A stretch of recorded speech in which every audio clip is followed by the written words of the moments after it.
Mau belajar TPS UTBK 2023 versi terbaru? Ikut kelas online di GP Media aja. Kamu bisa belajar 7 subtes TPS dalam 20 kali pertemuan dengan benefit e-book, 12 kali tryout, dan masih banyak lagi. Harganya cuma 350.000 aja loh. Ayo buruan daftar dan jangan ketinggalan. Kapan lagi kamu bisa ikutan tryout UTBK gratis di GP Media kalau bukan sekarang? Ikuti syaratnya dan kirim bukti screenshot di gpmedia.id ya. Jangan sampai ketinggalan. Buat kalian yang lagi cari tryout SNMPT dan ujian mandiri untuk masuk PTN, kita punya solusinya. GEP Media menyediakan tryout SNMPT dan ujian mandiri untuk beberapa PTN ternama di Indonesia. Mulai dari harga 10.000, kalian sudah dapat ribuan soal prediksi, video pembahasan, dan ada kelas online-nya juga loh. Yuk daftar sekarang. Oke, kita bahas soal nomor pertama. Makna kata berikut ini identik dengan kata ketaksaan kecuali.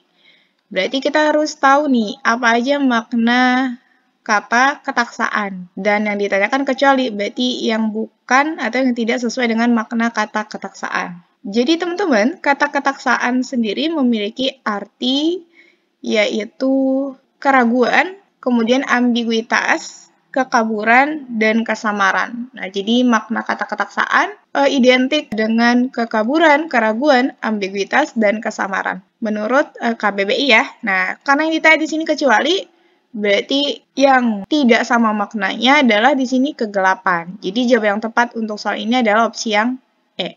Oke, kita bahas soal berikutnya. Sinonim kata sanitasi menurut KBBI adalah. Nah, di sini yang ditanyakan adalah sinonim. Berarti sinonim itu adalah persamaan arti kata dengan sanitasi. Nah, jadi kalau kita lihat, menurut KBBI, sanitasi itu adalah usaha untuk membina dan menciptakan suatu keadaan yang baik di bidang kesehatan, terutama kesehatan masyarakat, gitu ya. Nah, berarti kalau kita lihat berdasarkan opsi yang ada, yang tepat itu adalah opsi yang C, kesehatan. Oke, kita lihat opsi yang A, ini adalah opsi yang salah. Kenapa? Karena opsi A di sini beda makna katanya dengan kata sanitasi, karena sepsis itu adalah komplikasi mematikan sistem kekebalan tubuh terhadap infeksi atau cedera. Makanya ini salah ya. Untuk opsi yang B, vital. Nah, vital itu menurut KBBI sesuatu hal yang sangat penting atau diperlukan sekali. Nah, berarti ini tidak sama ya dengan kata sanitasi. Berarti ini opsi yang salah. Opsi D, pokok. Nah, pokok itu adalah inti dari suatu hal. Nah, tentu berbeda dengan sinonim sanitasi ya. Jadi ini salah. Opsi yang E, aktif. Nah, aktif berarti berbeda dengan sanitasi. Jadi teman-teman jawaban yang tepat untuk soal ini adalah opsi yang C, kesehatan. Oke, di sini yang ditanyakan adalah hubungan antar paragraf yang terdapat dari paragraf 1 dan 2 adalah. Nah, kita lihat hubungan dari paragraf 1 dan juga paragraf kedua. Agar kamu mengetahui hubungan antar paragraf 1 dan 2, berarti kita harus baca seksama gitu ya, isi dari teksnya. Oke, di sini kita lihat Menteri Dalam Negeri Tito Karnavian mengatakan bahwa PPKM level 3 se-Indonesia pada masa libur Nataru yang dibatalkan pemerintah diganti dengan pembatasan kegiatan masyarakat pada masa Nataru. Kebijakan itu diubah agar pembatasan yang diterapkan pada masa Nataru berlaku secara spesifik selama 24 Desember 2021 hingga 2 Januari 2022. Bergantung situasi masing-masing daerah, Tito menyampaikan ada beberapa faktor yang membuat pemerintah membatalkan rencana PPKM level 3 se-Indonesia pada masa libur Nataru, ya. Nah, jadi teman-teman, di sini disebutkan kalau PPM diberlakukan gitu ya pada masa libur Nataru diganti dengan pembatasan kegiatan masyarakat pada masa Nataru. Nah, kemudian kita lihat di sini di paragraf kedua disebutkan pertama situasi pandemi COVID di Indonesia dalam beberapa waktu terakhir relatif landai dan angka penularannya pun terbilang rendah. Berdasarkan survei yang dilakukan Kementerian Kesehatan, antibodi masyarakat sudah terbilang tinggi, bahkan Tito menyebut ada kemungkinan masyarakat di 9 daerah aglomerasi telah mengalami kekebalan kelompok. Kondisi daerah juga selalu dinamis dan tingkat vaksinasi yang meningkat. Meski berubah istilah, pemerintah akan tetap menerapkan pembatasan. Misalnya pengunjung mal dibatasi maksimum 75% dari kapasitas. Hanya warga yang sudah menjalani vaksinasi 2 dosis yang dapat beraktivitas di tempat publik dan penerapan aplikasi Peduli Lindungi di ruang publik. Oke, kita lihat hubungan antara paragraf 1 dan 2 ya. Nah, jadi kalau kita lihat dari teksnya, hubungannya antara paragraf 1 2 di sini teman-teman, paragraf 2 ini menjelaskan seperti apa fakta-fakta dari paragraf 1 gitu ya.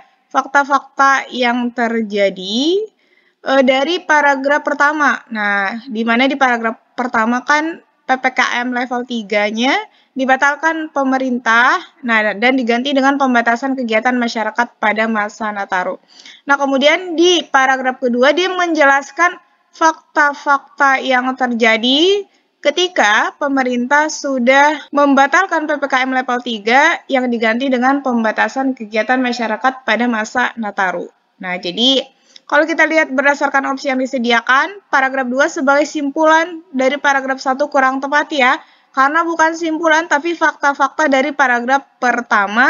Nah, yang disebutkan, nah baik dari kalimat keempat, nah kemudian kalimat kelima, nah faktanya apa saja? Antibodinya sudah tinggi. Nah, kemudian ada aglomerasi. Daerah aglomerasi telah mengalami kekebalan kelompok. Dan disebutkan kondisinya seperti apa. Dan dilakukan pembatasan yang disertai dengan fakta gitu ya untuk pengunjung mal. Nah, jadi di sini adalah fakta-fakta semuanya isinya ya untuk paragraf kedua. Nah, jadi opsi B-nya katanya perbedaan salah. Opsi C-nya paragraf 2 sebagai fakta dari paragraf ke-1 itu benar. Opsi D, paragraf 2 sebagai penyelesaian dari paragraf 1 salah, tidak ada yang hubungan yang jelas salah. Jadi jawabannya adalah opsi yang C. Oke, kita bahas soal berikutnya, pemakaian kata ganti iya. Pada kalimat kedua dimaksudkan untuk ya. Mohtar Lubis dikenal sebagai sastrawan serba bisa, di samping menulis, ia pun menulis cerita pendek. Nah, berarti pemakaian kata ganti iya itu dimaksudkan untuk menggantikan Mohtar Lubis, karena sebelumnya menjelaskan terkait dengan Mohtar Lubis. Nah, kalau kita lihat opsi A, menciptakan perpautan antar kalimat, kurang tepat. Menggantikan novel, kurang tepat ya. Menggantikan Mohtar Lubis, nah ini yang benar. Memenuhi selera pembaca, kurang tepat. Opsi A dan C betul, nah ini kurang tepat ya. Nah, jadi jawaban yang tepat untuk soal ini adalah opsi yang C, menggantikan Mohtar Lubis. Soal berikutnya, pemerintah melakukan debirokratisasi di bidang industri. Makna kata debirokratisasi dalam kalimat tersebut adalah. Jadi teman-teman, nah di sini kan ada kata debirokratisasi. Jadi maknanya, pengertiannya itu adalah penyederhanaan mekanisme pengurusan. Nah, karena opsi A-nya menyebutkan kemunduran mekanisme pengurusan, makanya opsi A salah. Opsi B, kemajuan mekanisme pengurusan salah, persamaan mekanisme pengurusan salah. Nah, yang tepat adalah penyederhanaan mekanisme pengurusan. Untuk opsi E-nya kurang tepat juga karena di sini disebutkan ketidakpastian mekanisme pengurusan. Jadi jawaban yang tepat untuk soal ini adalah opsi yang D.